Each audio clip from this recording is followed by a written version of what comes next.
Filming. Good morning, everybody. Today we have a Shocker RSX. I was sent in because I had a faulty solenoid.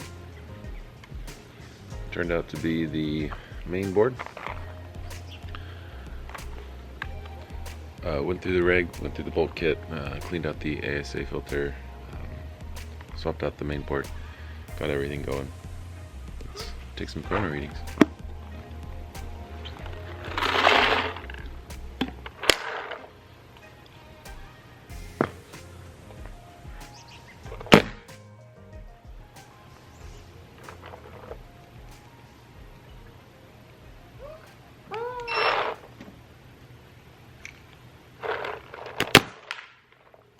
A little over 300. I'll turn it down before I send it back.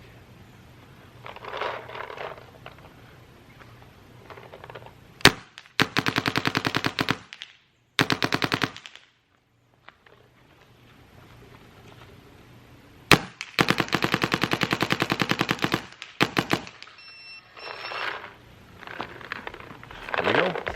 Good to go. Good looking gun. A little small for my taste. This front grip is... my hands just destroy this thing. Thanks a lot. See you guys in the next one.